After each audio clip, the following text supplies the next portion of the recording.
اچھا ناول آپ کو یا تو دنیا بھلا دیتا ہے یا آپ کو اتنا سست رو کر دیتا ہے کہ آپ اس کے ہر صفحے میں سانس لینے لگتے ہیں۔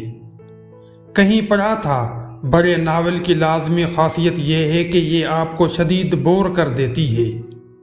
بات شاید تلخ ہو مگر یہی تلخ سچ عظمت کی ایک کسوٹی بھی ہے، کیونکہ عظیم ناول آپ کو تفصیل کے سمندر میں اتارتا ہے، رفتار کم کرتا ہے اور دیکھنے کی صلاحیت بڑھا دیتا ہے۔ آپ دیکھ رہے ہیں قلم کا سفر، جہاں ہم ادب کی گلیوں میں چلتے ہیں، کرداروں سے ملتے ہیں اور وقت کے پردے ہٹاتے ہیں۔ آج ہمارا موضوع ہے شمس الرحمن فاروقی کا ناول کہیں چاند تھے سر آسماں۔ اگر وہ پہلی بات سچ مانی جائے تو یہ ناول یقیناً عظیم ہے، کیونکہ اس میں بور کر دینے کی نہیں بلکہ آپ کو ٹھہرا کر دیکھنے کی، سننے کی اور سمجھنے کی غیر معمولی صلاحیت ہے۔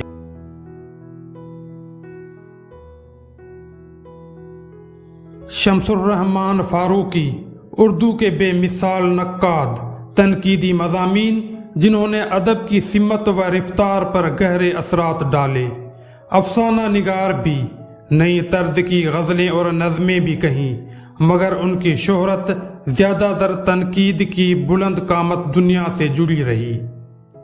جب کہیں چاند تھے سر آسماں شائع ہوا تو سب حیران رہ گئے کہ ایک سخت جان محقق اور بلند پایا ناقد اتنا ضخیم اور فنی ضابطوں سے بندھا ہوا ناول بھی اتنی دل فریبی سے لکھ سکتا ہے۔ جب یہ ناول لکھا تو بقول انتظار حسین اردو خواں حلقے میں ویسی ہلچل برپا ہوئی جو کبھی امراؤ جان ادا کی اشاعت سے برپا ہوئی۔ یہ داستان 18ویں صدی کے راجپوتانہ سے شروع ہو کر دہلی کے لال قلعے پر ختم ہوتی ہے، تقریباً ایک صدی سے کچھ زائد عرصہ۔ 1811 عیسوی سے 1856 عیسوی کے درمیان بر صغیر میں وہ تہذیب سانس لے رہی تھی جو صدیوں میں پروان چڑھی تھی۔ دہلی اور لکھنؤ کے مشاعرے، حویلیوں کی موسیقی، محفل کے آداب، زبان کی مٹھاس۔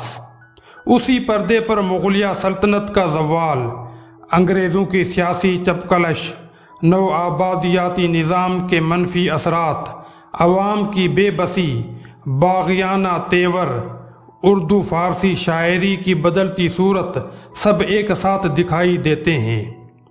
فاروقی خود واضح کرتے ہیں یہ محض تاریخی ناول نہیں بلکہ 18ویں اور 19ویں صدی کی ہند اسلامی تہذیب، انسانی اور ادبی سروکاروں کا مرقع ہے، گویا ایک کوزہ جس میں ہزاروں دریا سمو دیے گئے ہوں۔ ناول کی کہانی نواب مرزا خان داغ دہلوی کی ماں نواب بیگم کی داستان حیات کے ارد گرد گھومتی ہے۔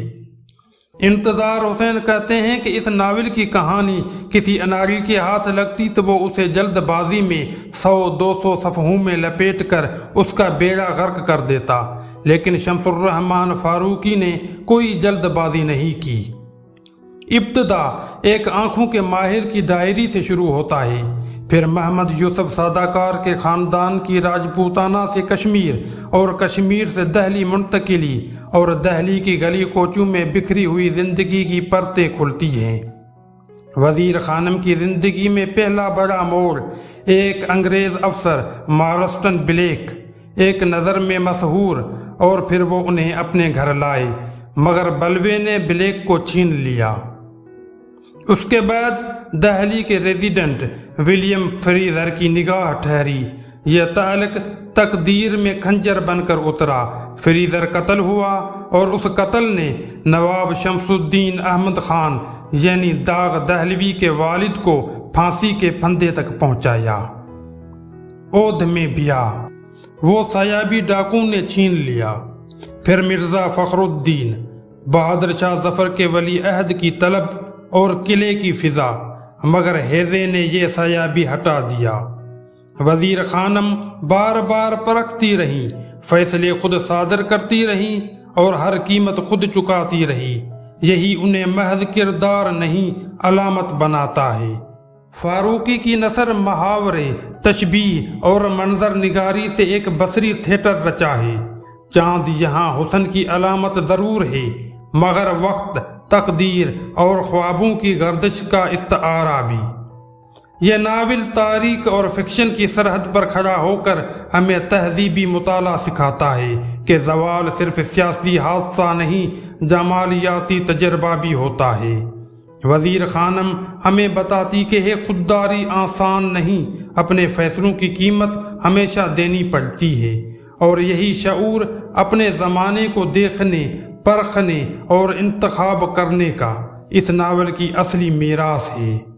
یوں کئی چاند تھے سر آسماں، محض پڑھنے کی نہیں محسوس کرنے کی کتاب ہے، آنے والے نسلوں کے لیے ایک زندہ تہذیبی دستاویز۔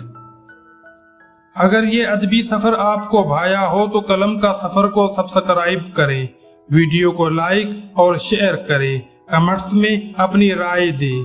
اگلی نشست میں ہم ادب کے ایک اور بستی کو پوجیں گے۔